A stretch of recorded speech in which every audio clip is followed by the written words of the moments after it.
Armando Bacot, shifting to him.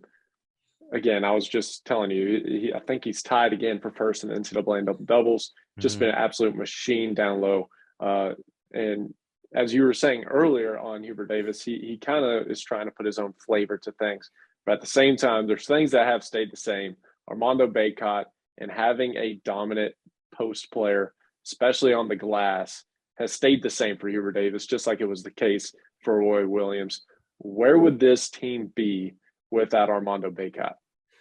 Oh, it's not an NCAA tournament team. I mean, I mean, they struggled for some time to get to the NCAA tournament even with him. But I think they're sub 500 without him. He's been by far their most valuable player just because what he does allows everybody else to do what they do.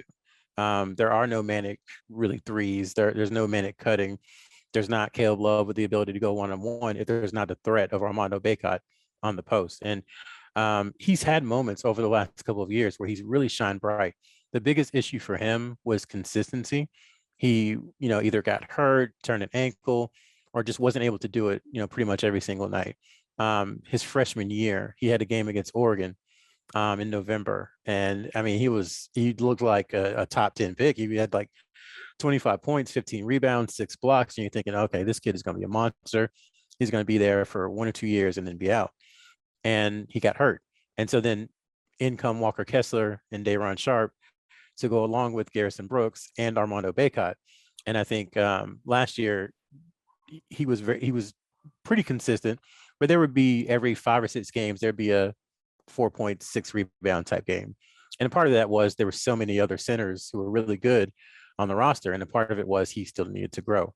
I think this year he has combined all that, the talent, the shape, the new system, all that has worked towards his benefit. He is the centerpiece of everything they want to do.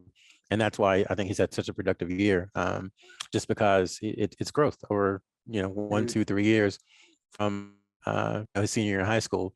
Again, you look at him now, you look at his senior year in high school, and he's just done so much to transform himself into, what he is now, which is an All-American. Absolutely. I mean, that was when I actually first started watching him. I believe it was probably his junior year of high school. Then he ended up at IMG for his senior Mhm. year. Was he there for more than 1 year at IMG? I can't Just the remember. one, just the 1 year. Yeah. So Yeah. upon getting there, like you're saying, he completely transformed his body. And you have Yeah. to give him immense amount of credit for the amount of work he put into doing that, and not only doing it for just 1 year, but to sustain it. We see it all the time where kids get in shape for a small spurt of time and then they continue to fizzle out. But he maintained this, and honestly, that's played a huge part in his production at the college level. So just immense credit to him and the hard work that he's put in